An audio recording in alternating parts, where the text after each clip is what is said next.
Hello and welcome to Driven to Doctorate with Dr. Joel Goodin. Today I am hosting Dr. Alison Miller of the Dissertation Coach.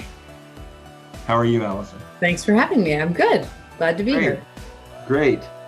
And I think anybody that already knows you probably knows you from, I think Instagram, you're on Instagram? Right. We are on Instagram and we're on Facebook. And I know you from Facebook. Right. That's how you found me. Okay. Yeah. Right. And that's how I came across you. And then eventually I think I asked if you had work for me. And at that time you didn't.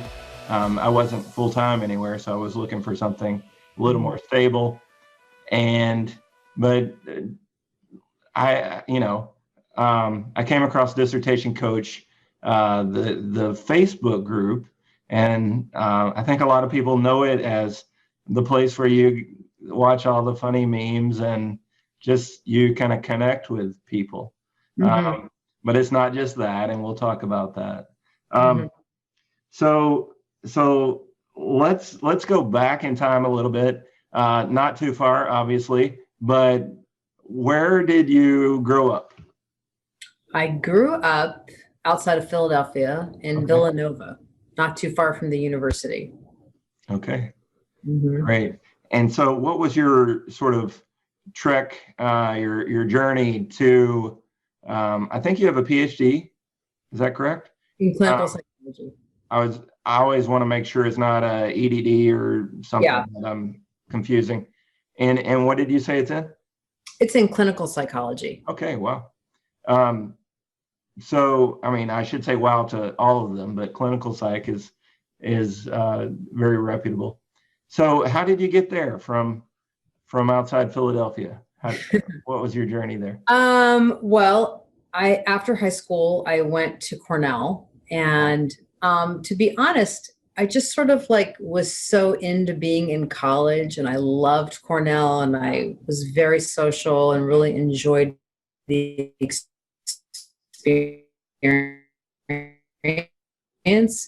And I was a psychologist, and I just really didn't I was like, I want to go to graduate school, but I didn't understand what was involved in it. And my senior year, we had a homecoming. And so someone that I knew who was a year ahead of me, she had moved to Chicago and gotten a job doing research. And she was educated me like, Alison, you need to get research experience if you're going to get into a graduate program in clinical psychology. And I was like, oh. And, so I ended up getting a job in Chicago where she worked. So it was kind of an amazing thing because I applied for one job coming out of college, got it. And I had never been to Chicago in my entire life. And I drove there. It was actually quite frightening the first few days, I have to be honest. I wasn't even 22 years old yet. Mm-hmm. I drove to a city that was completely foreign to me. I think I slept on the floor, I'm not kidding, of a friend's apartment. And then I rented a pretty terrible apartment and lived there, but I got this job doing research and with Dr. Harrow at the University of Illinois at Chicago. Wow. And he was kind and generous in giving me opportunities to, participate in conferences using his data. He did longitudinal research on schizophrenia and other mental illnesses, and it was a good experience. But I ended up getting into graduate school a few different places, and I chose the University of Illinois at Chicago. And so when I was 24, seems like very young to start a graduate program in clinical psychology, but I did. And defended my dissertation in January 20th of 2000. And the reason I remember that is because I feel like I was destined to become a dissertation coach because my firstborn's due date was 9 months to the day that I defended my dissertation. Wow. So yeah, and I just kind of, made it through graduate school. When I was in grad school, that was a period of time in my life where I was deeply involved in, understanding homelessness in Chicago. And I volunteered in an organization and did all my doctoral research was about dignity, And how does the experience of being homeless affect people's dignity? Mm-hmm. So that feels like many lifetimes ago, but I used to spend a lot of time in shelters and soup kitchens. And, I could walk through Uptown in Chicago and I knew most of the people that you Right. saw Wow. hanging out. That's excellent. And then so you're I want to make sure I follow. You were saying that once you had a child, that sort of you found you developed a job that would fit with that. Yes. So here's what happened. So when you get a PhD in clinical psych, you have to do a clinical internship, and I was doing mine at a VA hospital outside Chicago. Mm-hmm. And when I found out I was pregnant, I was in a position where normally what you would do is you would take a postdoctoral position, right. And I probably would have stayed at the VA in a postdoc if I wasn't pregnant. Mm-hmm. So when I got pregnant, I thought, well, what am I going to do? I don't want to be paid $24,000 a year and have this long commute and have a baby. I just couldn't figure out how it would work. Mm-hmm. So I decided that I would start. Honestly, the first thing I said was I'll start a life coaching business. Mm-hmm. Called Life Essentials. That was the original name of the business. And immediately I said, well, there's two services. There's life coaching and there's dissertation coaching. Because when I was in grad school, my experience the first 2.5 years, I really struggled with procrastination and mm-hmm. A lot of imposter syndrome, and I really just was sure that I had sort of just did a song and dance, the whole that I really didn't belong there in many ways. And I started doing personal growth work when I was in grad school, which saved me. And towards the end of my master's, I had a lot of awareness around, I've got to find a different way to engage with this work. And I did. So what happened was when I started working on my dissertation, people in my program, I remember a few of my friends were like, where's all the drama? Mm-hmm. How did you write your dissertation proposal so quickly? But you know what? My committee tore my dissertation proposal apart, just so you know, that's a normal experience. And my was much better because of it. Actually doing coaching when I was pregnant as a way to do something for maybe a year or two until I figured out what I was going to do. And of course, that was over 20 years ago. Right. Still doing it. I never did anything else, and I never did a postdoc. I just opened business, and it became the dissertation coach. And now I actually don't even know how many people on our team. I've lost track, in the 25 maybe. So we have this really cool team of people that serve graduate students, and I just dropped the whole kind of life coaching component of it. Right. Well, and I realize this as well. I've sort of got a master's in counseling background, and I have a life coaching business. But so much of what you, I imagine, do, I don't know how much you do customer facing in terms of you generally manage right now in your duties. I manage, but I actually do. I interact with people who are interested in our services. At some point, I mean, in the near future, that's going to have to change because there's just, we're starting a new sister business. So right. There's a lot going on, but I don't take clients anymore. And it's been years since, occasionally someone sneaks in the back door, but very rarely do I take a client, but right. Our team does. And our team does, it's honestly, sometimes they perform miracles. I think my point was we do a lot of life coaching while we're doing dissertation, well, of course, mentoring and coaching, right? So it's absolutely. I would say one of the things that's so amazing about dissertation coaching is because people have to finish this project to get the degree. They have to thread the eye of that needle. Mm-hmm. Oftentimes, it puts them in a position where they have to acknowledge what's really going on and what's working and not working. And in order to thread the eye of that needle, they're going to have to evolve in some way, right? They're going to have to, I believe many people, what they most need is they need to learn how to be self-compassionate. And that without that, it's very challenging for us often to really support people. But, the things that we are working with in the context of helping students finish, depending on what they come to us for. But there are people who leave the experience of having a dissertation coach not only with a degree, but sort of altered in some way. Right. That's excellent. I mean, I'd say that for any dissertation, but I think the interaction with the dissertation coach probably has an added benefit. Yeah. I don't know. You probably know from speaking to your clients. So you became an entrepreneur. I did. Apparently, as my friends tell me, you're an entrepreneur, which I never really thought of it because I didn't have any sense of what it took to run a business. This whole business just developed organically, over time. This wasn't a plan. And coaching, life coaching or otherwise, really in 2001 really wasn't that big yet. No. So you were sort of...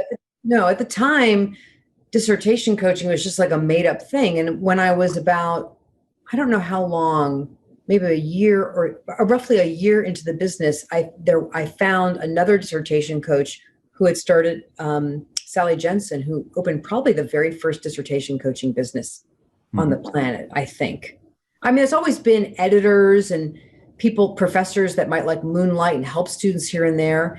But to have actually opened a business that was putting out a message of our clients that we work with are in graduate school. It's an extremely narrow niche, yet the need is great. Right. Huge demand. So how did the business evolve? Or if it did, what did you see? What are some of the major changes that you saw happen with your business that you want, anything you want to share? Yeah, the most significant change was the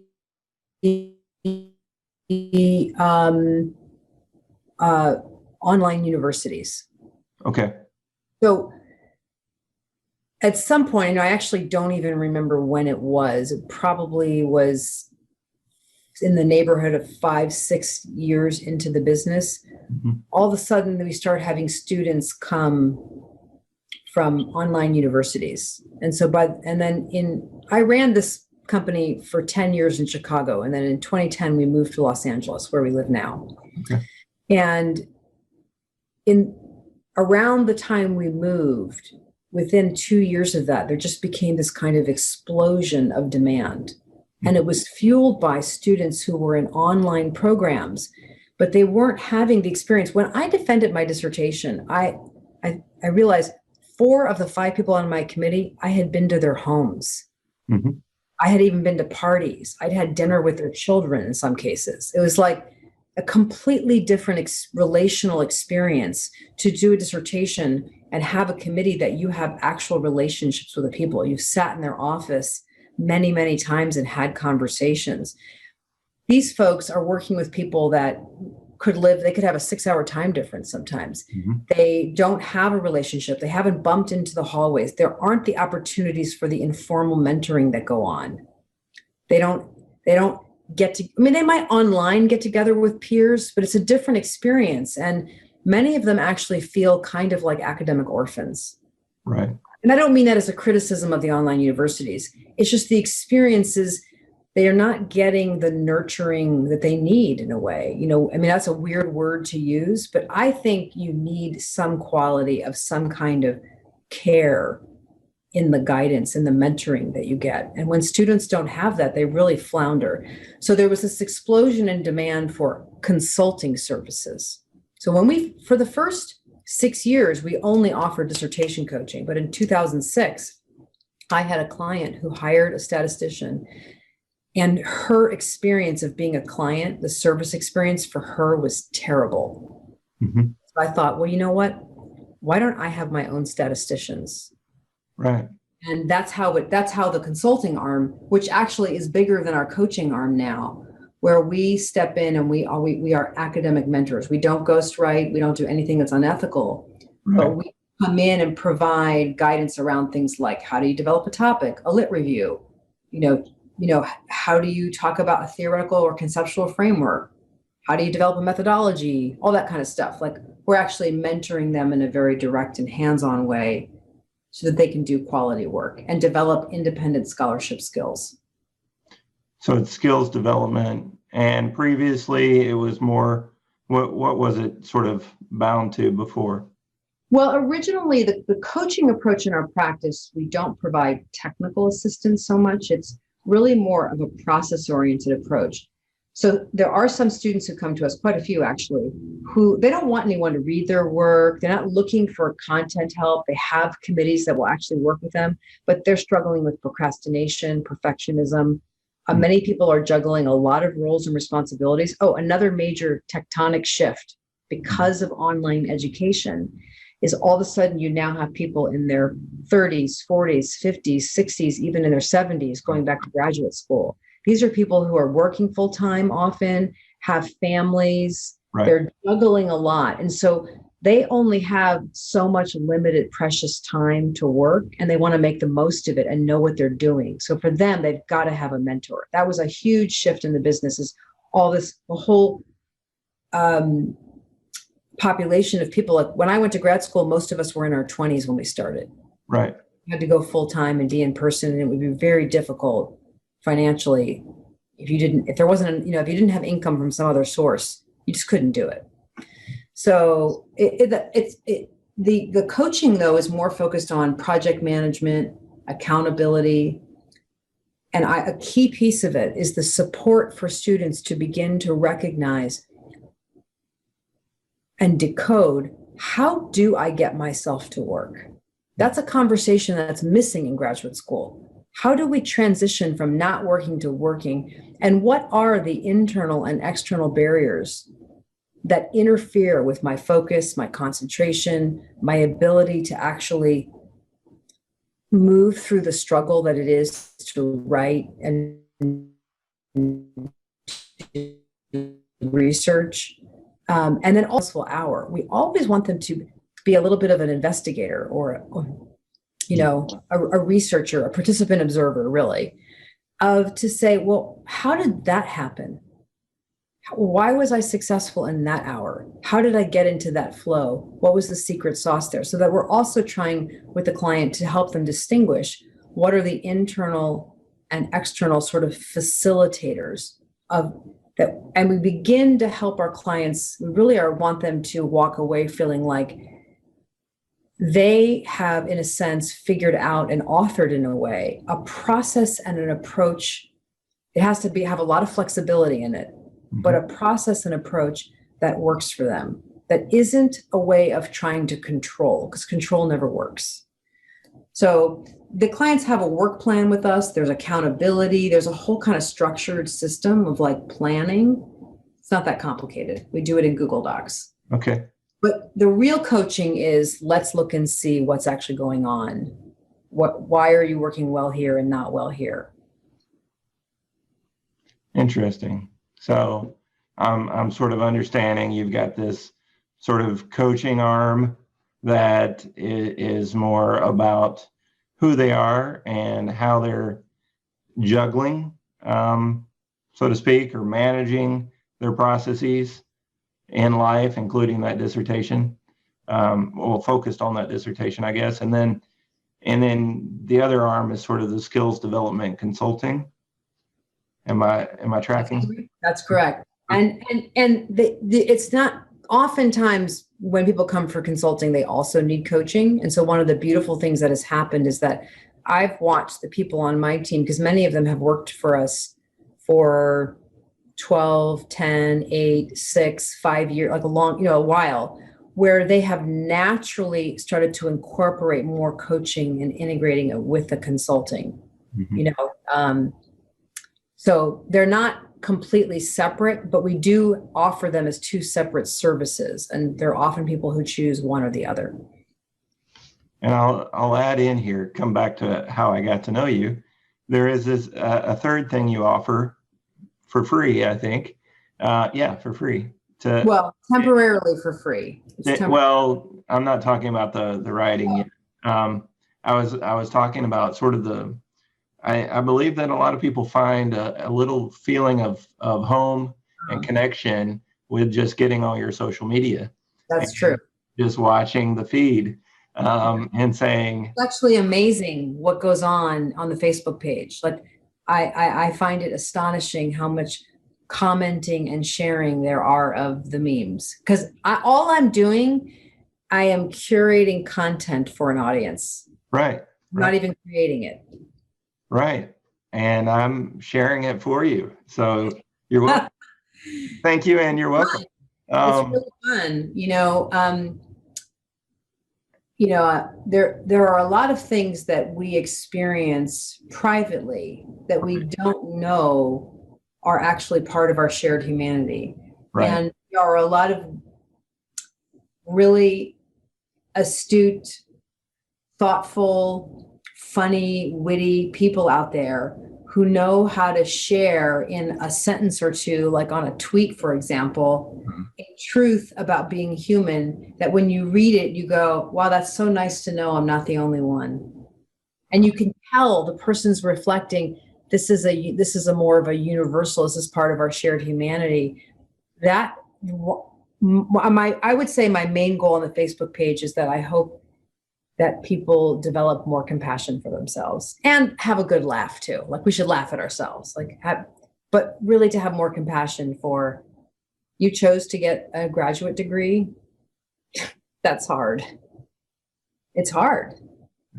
And it's lonely. And it's another thing about that connection is you can't necessarily talk to your family about it or friends and say, oh yeah, this chapter 2 is killing, and they'll be like, what is a chapter 2? Yeah. And just explaining it would be exhausting. So it's not something that you can really lean on your friends too much about. So when you go to, for instance, your Facebook page, it's like, oh, there are people that understand me, and that's fun. Exactly. So when you run a business, you should always give away some stuff for free. You should. It's kind of the Grateful Dead model. Right. I know there's people out there in the middle of the night who can't sleep.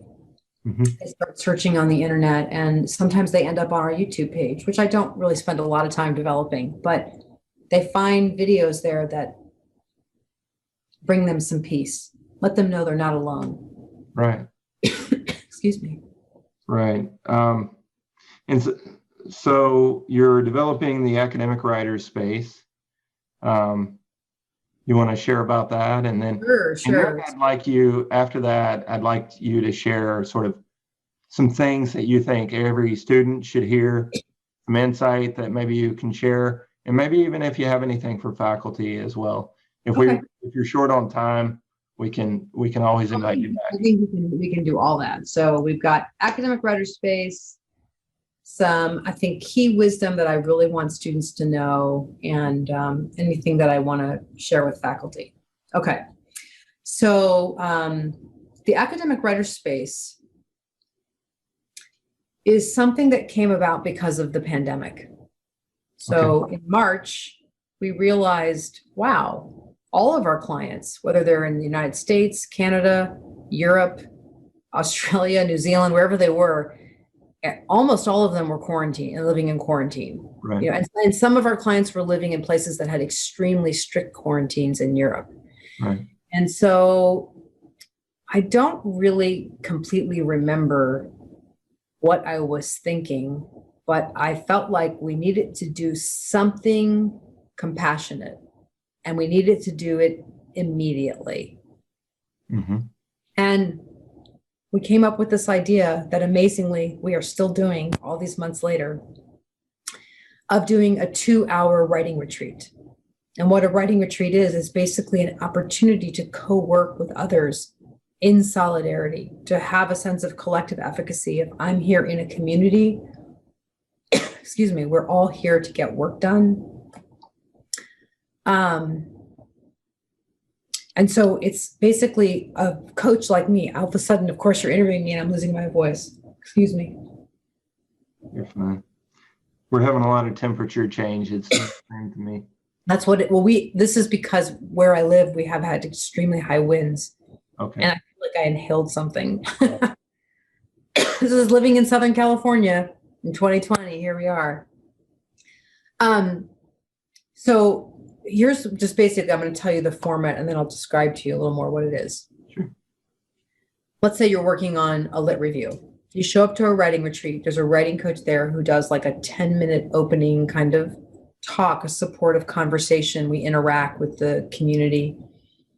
And every week we have retreats we lead all week long. Starting November 1st, we're going to be having 18 a week. Mm-hmm. And every week we have a theme. So this week, our theme happens to actually be self-compassion. We've had themes like resilience, emotional agility, growth mindset, befriending yourself, on and on. So we're filtering that theme through in the 10-minute opening. Then everyone declares in the chat what piece of work will they focus on for the next 45 minutes. And then we turn off the video and the sound. We go off and we work for 45 minutes. And the facilitator kind of lovingly brings everybody back into the space. And then we do like this 10-minute reset, this 10-minute reflection on how did that go for me? Mm-hmm. What worked? What didn't work? How am I right now? Because it's really important that we learn how to work with the version of us that showed up now, right? That's extremely important. I'll talk more about that later. So this is this 10-minute opportunity to connect as a community. As some of the participants said, it's really important sometimes to interrupt ways of working and engaging with their work that's not actually working for them, that are self-sabotage or not really productive or unwise, and then reset yourself for the second 45.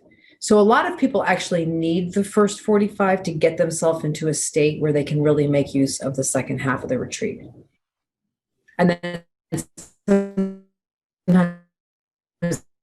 do another retreat during the day. And then we do a 10-minute close. And the 10-minute close is an opportunity to really see, how did that go for me? What did I learn from this experience? How will that inform my either future retreats I attend or my own work sessions? And we're asking people to start to pay attention to, what are you learning about yourself? What are you learning about your own process? How can you actively support yourself? So there's kind of this ethos of, when we show up here, we move into a gentler, sort of more caring state in relationship to how we treat ourselves. And we learn how to separate from the inner critic. You know, it's not that we can make it go away, but we learn to recognize, oh, that's my inner critic talking, and kind of, instead of being blended with it, we have a sense of that that's just a part of me that talks. Mm-hmm. So anyway, and one of the cool things that we often do is we ask people when they leave to go and work, not only what are they going to do, but some version of, and how will you support yourself over the next 45 minutes? So that we're waking up kind of an inner caregiver in a sense. And so it's beautiful. We have lots of different facilitators, different styles and approaches, but we all use the theme for the week and kind of quilt together this experience where what we're observing is that the students who are participating regularly are having breakthroughs. They're defending. Mm-hmm. They are becoming much kinder to themselves. They're recognizing that they are not imposters, that that's a virus that's been caught by so many of us in academia. They're discovering that slower is faster. They're learning. Today we talked about how so often we feel so pressured to get work done that we're like a speedboat skipping across the surface of the water, and we actually don't read the article in the depth it needs to be read, for example. Mm-hmm. And that often we need to slow down and become a sailboat that makes contact with all the water. And sometimes, depending on what we're doing, we need to go, an inch wide and a mile deep and drop down like a submarine and go deep with something for a while. Some of the things that we need to be able to conceptualize and understand and work out are really hard, and they take a lot of thought and effort and struggle and conversation and revision until there's that breakthrough. And we want to help condition people to become more comfortable and willing to do that so that they can use the potential that they have. What we believe is that, first of all, we believe every student who comes to us, we hold the belief that they will finish. Now, of course, we don't know that, but that's how we operate. You're going to, if you're a professor and you're trying to get tenure, you're going to get tenure. You want to publish, whatever stage of academia you're in, and you're in our space, you have the capacity to be successful. It's already in you. You just need to kind of like wake up and connect with it. So I think that the academic writer space is this really beautiful context for people to tap into the internal resources that they already have and find ways to engage with their work that work for them. And it seems to me that this kind of context for people, I don't know if context is the right word, environment that has this kind of ethos, it seems like it's pretty much missing in academia for the most part. So it feels to me like I did the dissertation coach for 20 years to figure out what I like this. Like, this is amazing to me. And I've learned a lot, and I'll share some wisdom that I'd like to share with students. And I already mentioned this first thing. We have to work with the version of us that showed up to a work session. So incredibly important. And if you start to observe yourself, you're going to notice that you show up to work sessions in certain patterned kind of ways, but also in different ways. Sometimes it's easier to transition, and sometimes it's harder.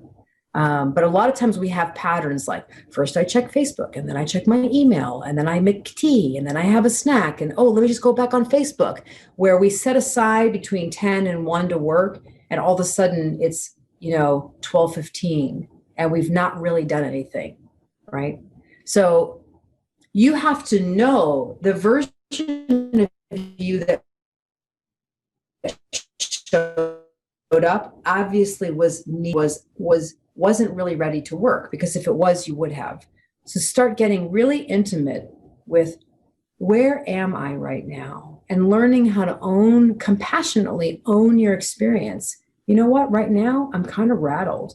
I feel it in the lead up to the election. 2 years ago, just about 2 years ago, we had to evacuate because our whole town was on fire. So when the winds pick up and the fires pick up in California, that has an impact on my system. Mm-hmm. So COVID plus winds and fires plus a week to the election, right. That's a lot in my system. So I'm continually, as I move through my day, saying, hey, where are you right now? Mm-hmm. Where are you? Oh, and you can see the question, where are you, and the way that I'm saying it is a sort of an invitation to soften a little bit inside yourself. Mm-hmm. How I am is I'm a little, like, maybe the answer is like, I'm a little bit rattled. All right, well, if I'm rattled and I want to be productive, what would I do? How can I support myself, given that the version of me that's here right now is not really conducive to being productive? So many of our participants in our space are learning, you know what? It's a better use of my time to spend the entire first session or the half a session preparing. Sometimes people will go down and lay down on the floor in Shavasana or meditate, leave and go for a walk, snuggle a cat or a dog. They'll light some candles, put on some kind of music. They'll do something that sends a message to their nervous system. It's okay to wind down. So in a way, what I'm saying is, you have to know, are you in fight or flight? And if you're in fight or flight, trying to work inside fight or flight sucks.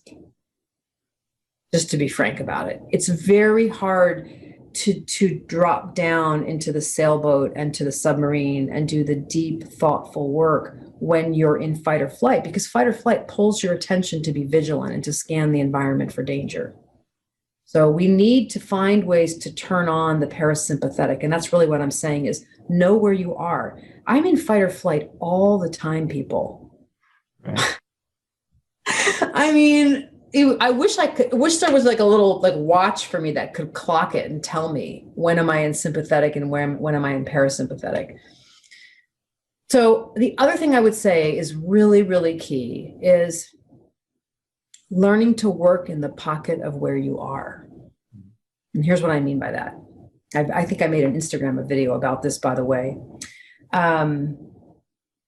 If I'm working on a lit review, Mm-hmm.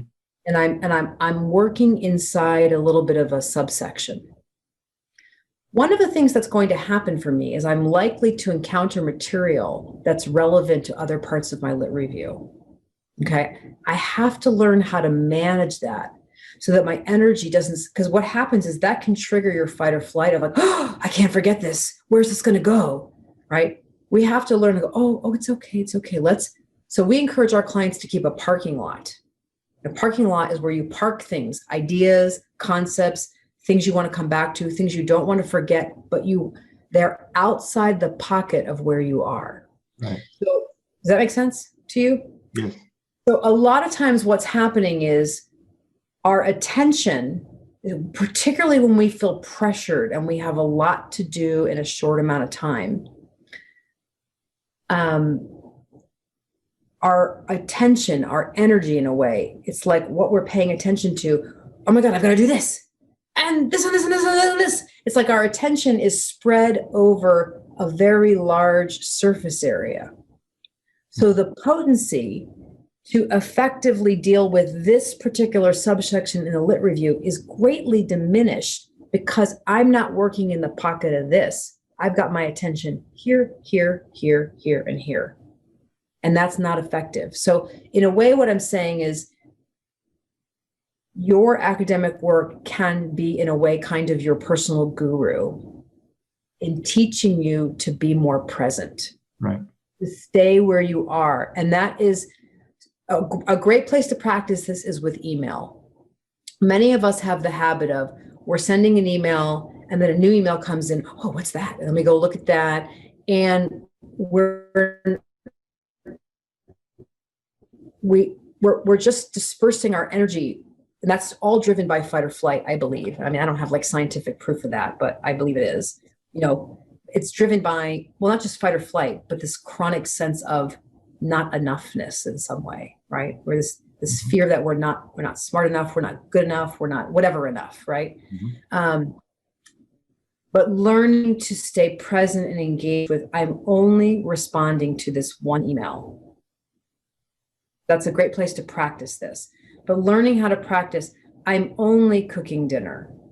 Mm-hmm. Right? I'm only washing my face. I'm only brushing my teeth.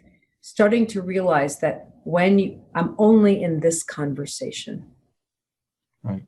Your life begins to alter when you learn how to know where you are, what version of me is here, and let me work in the pocket of where I am and support that version of me to stay inside that pocket. That is where people start to really take off and become not only really productive, but they start to enjoy their work because they're engaged at a deeper level. They're not being run by fear. The fear's not in charge of their process anymore. And I think people have to reset themselves to that over and over and over again. And the last thing I would say that I think is so incredibly important is to remember that you're supposed to not know. Mm-hmm. You don't know what you're doing when you're a student. And you know what? When you become a professor, you still don't know what you're doing. I mean, maybe eventually you do develop an expertise and you know what you're doing. But a lot of research is about exploring the unknown. You don't know what you're doing. Embrace that. Allow it. Oh, you know what's happening right now is I don't know. Cool. If I don't know, what might be an initial pathway towards knowing? Now, I'm not talking about instant knowing and instant gratification. I'm talking about deliberate, engaged effort over and over and over again, making mistakes, getting critical feedback, learning from it. That's just so incredibly important to remember that you have full permission to not know what you're doing. Now, it's up to you to figure that out. You got to figure some stuff out. But there's nothing wrong with not knowing. Not knowing doesn't mean you're not smart. Not knowing means you don't know. And we always tell our clients, there is no such thing as a stupid question. If you don't know something, it just means you haven't learned it yet. Everything that a student needs to do between the beginning and the end of a dissertation is a learnable component. Mm-hmm. And that's why when we learn to work in the pocket of where we are, we can focus on one learnable component at a time and not try to learn 17 learnable components simultaneously, because that's actually not possible. And you asked me to talk about faculty. Are you wanting me to talk about it from the point of view of things faculty should know about students and how to support them? As sort of the owner of the dissertation coach, what is what I was thinking. What do you want the faculty, many of whom have students and end up becoming your clients, what do you want them to know that can benefit them, benefit the students, and perhaps even still benefit your business? Well, that's a really interesting question. There's some things that strike me. This is not particularly well thought through or organized, but one of the things that I want faculty to know, this is really just pretty straightforward, is when students submit things the first time, don't nitpick their APA. Mm-hmm. Do that later.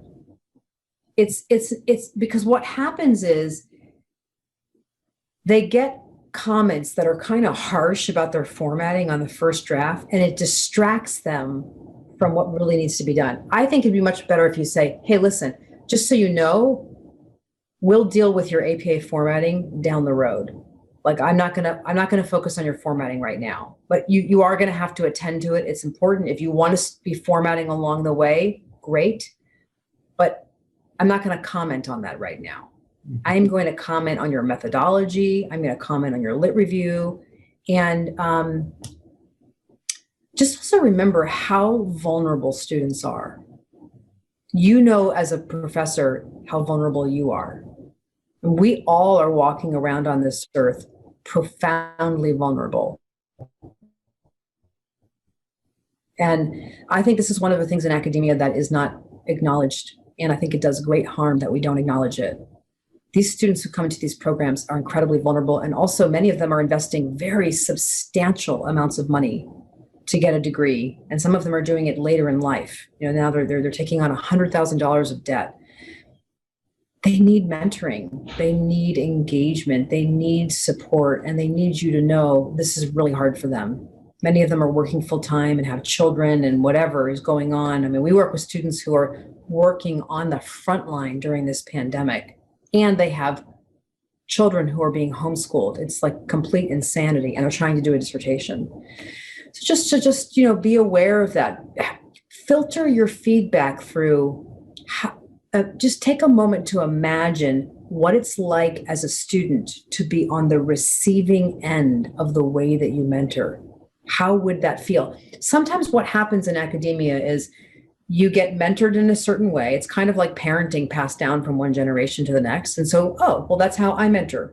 But I would really encourage faculty, I think you'll get so much more joy and pleasure out of mentoring students if you take some time, and I imagine many faculty do this, to think about having kind of almost a vision and a mission for why am I mentoring students? Why am I doing this? And how can I support them and sort of leave? Here's what I would say fundamentally, to summarize.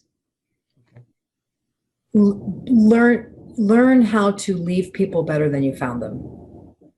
And I think in academia, that is oftentimes not happening. Many students that come to us really struggle with their relationship with their chair. They're frightened of their chair. They feel intimidated by their chair.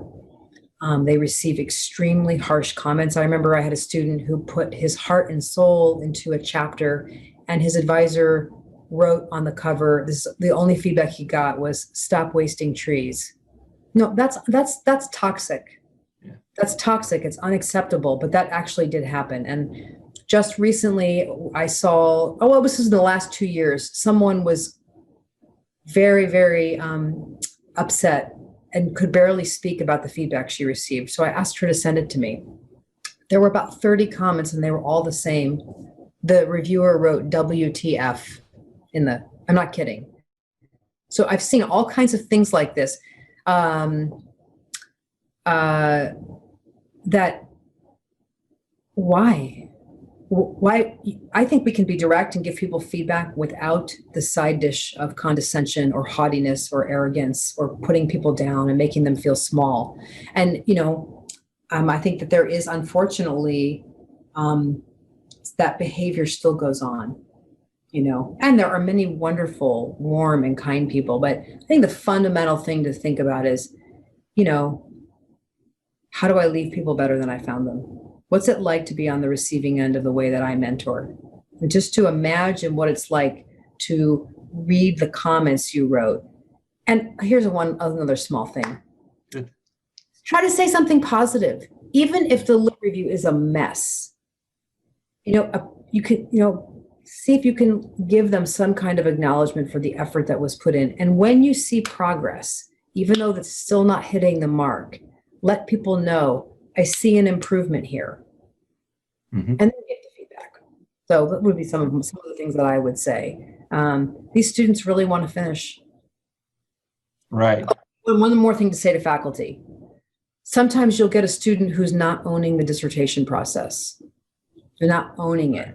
They're not in it. They're not understanding it. They really, you can see they don't understand anything about methodology, and they're not really seeming to be willing or coachable around it. And I think you have to gently be direct with them and give them the feedback of where you see the breakdown is, because you can't own the dissertation for the student. This is a problem that we have in our business with clients who think they can hire us and that just magically their dissertation is going to become easy. I always tell people, we can't make this easy for you. We can make it easier, Mm-hmm. but this is a very large commitment that you've made in your life, and it's going to take a significant amount of effort, and it's going to take longer than you think it is.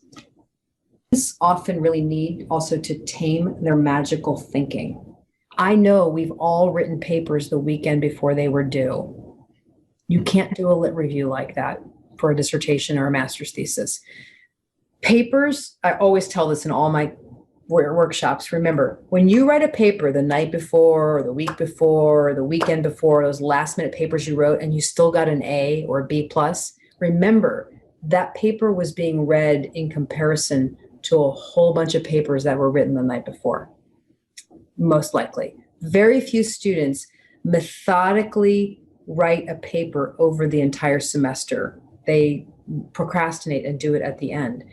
You can't do that for a dissertation or a thesis. And because we've had that successful experience with papers for classes, we have a hard time letting go of that. And we can continue to have this magical fantasy weekend plans. Mm-hmm. I'm going to work all weekend. No, you're not. You're not. We have to learn how to work in a sustained way. And last thing I'll say to students and faculty, this is relevant for us all. We've got to take time out. Mm-hmm. We have to not work, because academics can work all the time. We have to step out of it in order to be effective when we're in it. Right.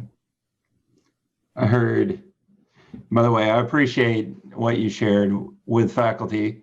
I don't think you're ever going to share so much with the faculty that they're going to improve to the extent that your business is no longer needed. So I don't think that's a threat at all. I think I'm not worried about that.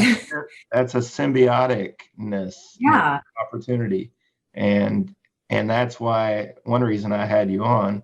I also heard so much in what you said about there were components of mindfulness. One thing I really like is deliberate practice theory. And you commented a bit on sort of being deliberate, conscientious, feedback loops in your academic writer space. It even made me think of sort of there needs to be a de-escalation component when you're, because we often, like you said, academia doesn't stop. We can always do it. So when you're done with your, I don't know if you've read the book Rest, but when you're done with your 4 hours of creative energy for the day, and maybe you go back to it's time to eat dinner or whatever, how do you de-escalate and sort of let that work? Like you said, the parking lot, maybe a different parking lot or something, but how do you put it away and it's still there and it's going to be okay? Mhm. But how do you de-escalate? And that might be something. That's a really good question. Well, I want to just give people a really practical idea to start, Sure. which is it can be really helpful to have sort of a closeout of your work sessions where you take however long you need. Let's say it takes 10 minutes. For people who use the Pomodoro technique and they work in those 25-minute increments, many of our clients end their day with a 25-minute planning tomato, which is where they stop, take stock in what did I accomplish today? Mm-hmm. What do I want to do tomorrow? That has to be humane and realistic, not an anxiety-fueled plan, because that's going to backfire. What do I want to do? Okay, and what materials do I need? Let me get those articles out on the desk. If you're someone who leaves your computer on, maybe you want to open the files. If you're editing a draft and you're like me, maybe you need to print the chapter so that you can sit down with a pen and do editing. Get it set up. It's like sitting right here, actually next to me. This is because I use ankle weights when I work out. So the night before, I lay them out on this chair and put the mat on the ground so that when I get up in the morning, it's a little bit more downhill for me. I'm parking my car on a downhill slope. Right. I think that can make a big difference. And you feel like I set myself up and I parked the car on the downhill slope for tomorrow. That's a real deliberate act, by the way, Mm-hmm. to do that for yourself. What a gift to yourself. So that what you're doing is you're decreasing the amount of time the next day that it takes to warm up and get into the work. Mm-hmm. It's like one of the metaphors I use is when you do this, you're leaving the heater on the pool, so it's easier to get in the next day. Okay. And also, I think that let's see if I can explain this. This is a new awareness that I have. Okay. Most of us experience something difficult or traumatic in our life. We've all gotten kind of, Mm-hmm. caught in beliefs and patterns that are not just beliefs, but it's not just a cognitive phenomenon. It's also a nervous system phenomenon. Now, I'm going to be honest with you. I'm not speaking from some scientific place. What I'm saying might even be a little bit more metaphorical. But what I have come to realize is that it's almost like we have a nervous system set point. So if you grew up in an environment where there was chaos or a lot of anger or unpredictability, or for any reason, you felt like you need to maintain a certain level of vigilance to stay safe. So a lot of us have learned to use fight or flight to kind of cope and get through the day. We're vigilant, we're working fast, we're multitasking, we're always a speedboat, we're rarely a sailboat, and almost never a submarine. We're just moving through life. We have to realize is that to be able to let go is difficult for us because it feels safe to be vigilant. Right. So the process of being able to let go of work in many ways is a process of thawing out patterns in the mind and in the body that we developed as a child to survive. There are survival strategies, and they saved our lives at one point, and they need to be deeply honored and thanked for their service. But now they're harming us in a way. They've expired in their usefulness for us in terms of being able to really be a prolific and productive academic writer. Those don't serve us well. So I feel like I'm in this process personally of constantly noticing the jump up into that mode that I get into and going, hey, shh, you don't have to do that right now. So I think it really is it's an unwinding over time to learn how to feel safe, to let go and just rest and be enough without being productive, and to disentangle our sense of worth from our performance. And to recognize that we are all worthy of care and that our pain is worthy of care. So incredibly important to be able to settle yourself down. And one last thing I'll say about this is that if you know where you are, where I am is I'm being really vigilant right now. I'm frightened. I feel so pressured. I'm super irritable and pissed at my advisor, whatever it is. I know where I am. Then you can begin to kind of soften that. See, can you soften that in some way? And you soften that by acknowledging that that part of you is in pain and is worthy of care. I think that's a critical aspect of self-compassion, and to realize that we're all worthy of care. In fact, the lack of care that we get from ourselves and others is why our world looks the way that it does, in my opinion. If I could change the curriculum starting in preschool on up, I feel like if we taught self-compassion in schools, that was the only intervention we did, I think our whole society would alter, because you can't be self-compassionate without being compassionate to others. Deeply, deeply so. And I feel like academia could use a gigantic dose of compassion. That's something I will work on. I can't speak for everybody else, but I definitely, I'm hearing that. I'm going to cancel my therapy appointment today because I've gotten so much good stuff.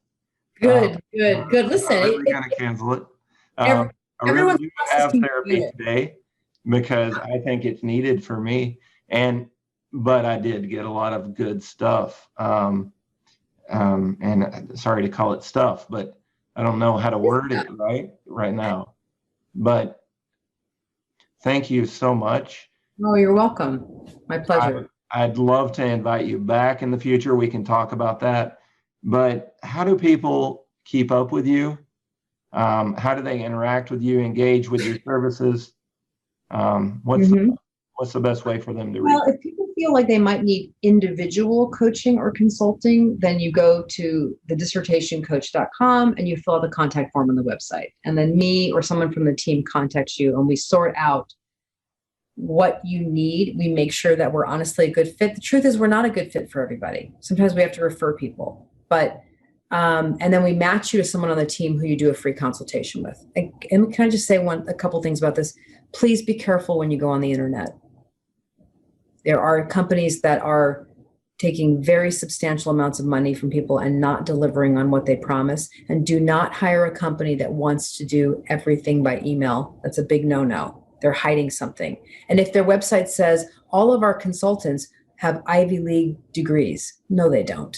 Because if they did, they would have the photos and bios of all those people on the website. So websites that have photos and bios, or that scores a little higher with me, they're being transparent about who they are. And then the academic writer space does not have a website yet. Mm-hmm. So you can actually just fill out the contact form on the Dissertation Coach website and say, can you send me information about the academic writer space? And we always let people come for free for a session just to see what it is, see if it's your vibe. Mm-hmm. What's today, October 27th? I don't know when you're going to put this up, but I think what I'm probably going to do through the end of the year is just give away the last week of the month. We did, because of the election, we're doing that right now. Just come and be in the community for a week, see if it feels like your space. And it's a great deal. It's $99 a month and there's 18 retreats a week and you can go to as many as you want. And we also do a couple other cool things.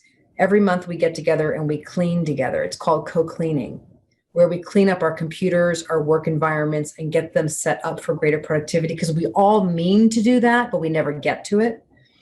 And then we do a live coaching Q&A every month that we record. And sometimes we do special workshops. Like this past weekend, we did how to break things down or how not to have a breakdown.